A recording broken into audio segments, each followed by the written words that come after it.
But he said the spine of the team, there's quite a few players in the squad now who have committed their futures to the club for the long term. Does that say that most of the players in the squad believe they can win what they want here at Arsenal?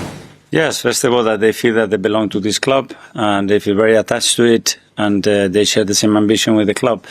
And obviously, they feel valued, they feel loved here, and they want to continue their careers here, which is great. It's been a couple of days since the late win over Newcastle. Just what has that impact been like on the squad, and have you seen a difference in the players? Well, great energy, obviously. The moment you go in the dressing room, everybody's celebrating, especially because the manner and the way it happened. But yeah, you have to move on immediately, and you know that we have a very tough match tomorrow against Olympiakos, and ready for it. And heading into that match, is everyone fit and available? Yes, no surprises. Hincapié and Anon is still out, so no news. The rest all good. Martin Odegaard came off the bench, had an impact against Newcastle. Is he fit to start now? It was very good. He came on, and immediately you could see the desire and the responsibility to get in the game to try to change it. His decision making, the way he approached every ball, and he made a difference to help us to win the game. Ian. Hi Mikel, how are you? Good, thank you. In terms of the Champions League, because you got to the semi-final last year, so close, is there a greater expectation and greater pressure on you this year in this competition? Well, we have the same ambition, which is go game by game and try to be better than the opponent, which is very difficult in this competition, and win as many games as we can. And tomorrow we're going to have a really difficult one. We know how important the home form is going to be to reach in this phase where we want to arrive, and tomorrow we have the opportunity to start well. Great news about William Saliba, and this used to be a club whereby you felt that players would go into the last year of their contracts and maybe managers or administrative staff weren't on top of it. Is that the one thing, or one of the things you've changed for the better, and that you can say this is one thing that I really have been successful at? Well, I don't know. What I know certainly is that at the end there are 2 or 3 parties that have to come together to an agreement, and with the 3 of them have the same intention and the same will, it's easier to get it done. And in these cases, it's been extremely positive. Obviously, Andrea, the team, and the support that we have from Stan and Josh especially makes this obviously possible and available, and we are extremely happy to continue this journey with them. Finally, if I can have a bit of fun with you, Arsenal are flying high, so no surprise to see the RAF story this week. Firstly, when are they coming in? Are they coming in to see the RAF? I didn't have to dodge any planes to get in the car park. And secondly, how do you come up with these ideas? Yeah. Because they're very out of the box. They're very left field. These ideas to improve your players with very different kind of ways of doing it. Yeah, you're a bit late. That was 2 years ago. So the plane's already gone. I don't know where it is at the moment. We'll go to Garmisch with Sky.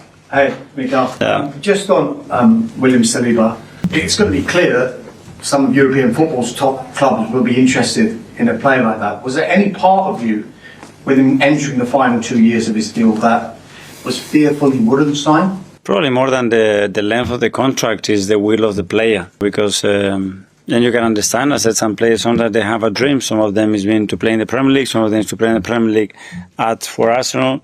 Another one can be to play in a different country for a different club. So you have to respect that. I think we've been really lucky, but as well it shows that the power of this football club and how much people loves it and wants to come here, that none of that is happening. Even they have the possibility to go somewhere else, they want to remain here. He signed at Arsenal when he was very young, at 18 years old, and there were 3 loan spells early in his Arsenal career. Were you always convinced that William Saliba was going to become the player that we see today? Well, I think it's a great example is to get where you want. There is not a single pathway. It can happen in various ways, in various manners, because when you talk about this pathway, you talk about loans. Within those loans, there were various reasons to those loans. There was a big injury as well that kept him for a long period of time away from football. Then when he was here, we had another serious injury.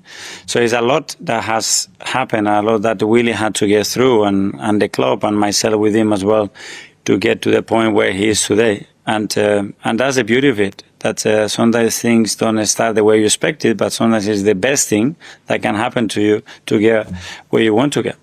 Just final one for me. Whenever I hear pundits and journalists talking about Arsenal, there's obviously a lot of noise outside the club. And one of the messages this season seems to be Arsenal have got no excuses. They've just got to go out there and do it. Are you aware of this noise? Do you pay attention to it, or how do you block it out?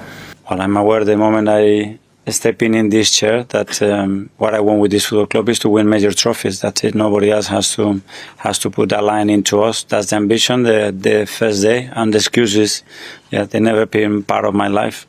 Thank you. James from CBS. Yeah. Hi Mikel, I'd just like to take back to your first European tie as an Arsenal manager, which I'm sure you remember was against Olympiakos and was quite dramatic. You have the last minute goal against you, the last minute goal that didn't come, and then quite dramatic days afterwards as well, and quite significant. In that time, were you thinking, what on earth have I let myself in for here? No, but that's the beauty of football as well. I perfectly remember when we scored the goal, then when we conceded the equalizer, the last chance that we have in the last second of the game as well to go through it. What happened after that as well, when COVID and everything hit. So part of the journey as well to get where you is a good example, like Willie, to get where you want to get, sometimes you have to go through moments that probably you didn't expect to go through. How did that strange sort of first year in the job change or help you develop as a manager? Well, it was a lot, obviously, to swallow, coming into a massive club in the middle of the season when you never coach a team. That's already a big challenge. On top of that, everything that was happening at the football club, on top of that, COVID hits, you're not able to be in contact with your players or the club, and that drags for almost 2 years. It's a lot, but it was an experience that I learned a lot from it, and I think it made all of us better. Simon Standard. Hi, Mikel. Hi. I know the atmosphere is a big thing for you. And one of the things we noticed this season, obviously the tunnel has changed. There's no cover over it. I just wonder, is that something you were involved in? What was that change about? And how do you think it could impact the atmosphere? No, obviously also for a club, we have always the ambition to generate the best atmosphere in the world at the Emirates. And we have the best supporters in the world, and now we have to facilitate everything. And the team has to give the right feelings to our supporters every time we play in front of them. We need to habilitate as well the stadium in the manner that we want, and we need to ignite that will that we have to play every single ball with us, because it makes such a difference. I want to play and win the things that we want to win. That's a non-negotiable. You need to have a stadium that is able to create those moments for sure. The other one I wanted to ask you was about Max, who, if he plays any of these games before his birthday, can make history in the Champions League.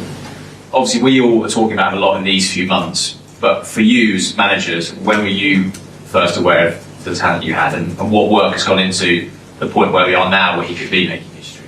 Well, the first conversation probably was with Per, when we were talking about the talent and what he could see and feel that that could reach out the level that we needed. Straight away, his name came up, and then we started to look at him. The way he's developed himself and the steps that he's taking and the speed he's taking them is probably unheard of. And he's fully with us. He's part of us. He trained with us, and he's got the same chances as anybody else. I would say a year and a half, 2 years ago. James, Athletic.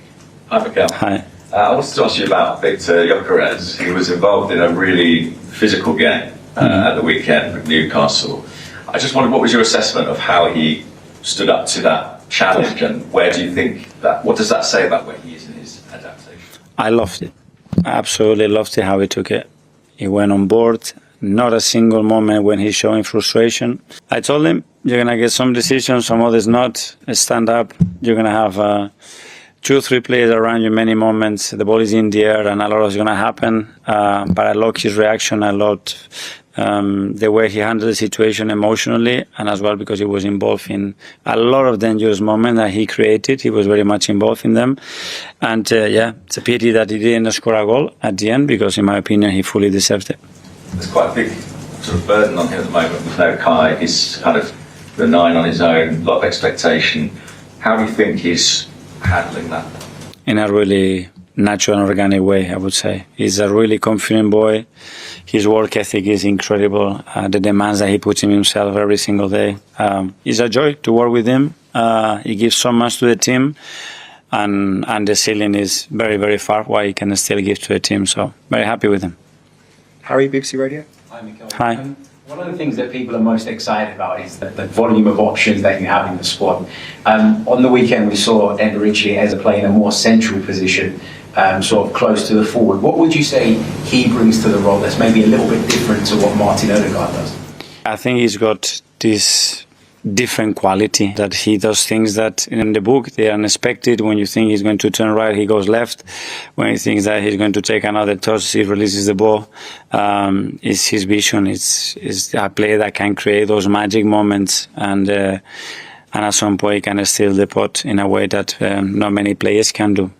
We are lucky that we have a few of those, but the more we put in central positions in those conditions, especially when he has threat around him, we play in his strengths.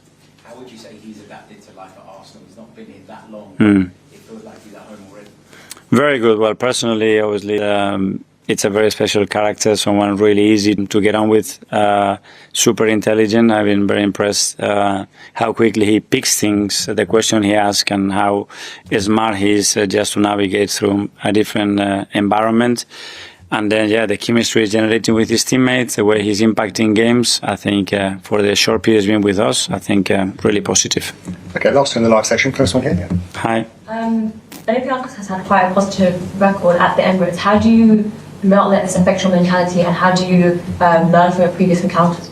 Well, because they are a really good side, and they have a really good manager, which I know since I was 13, because he was my coach at that period, and I know how he works, I know how efficient he is in what he does.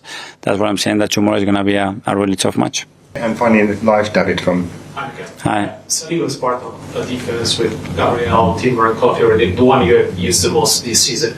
What do you see in this defense, and what do you think is making it so good?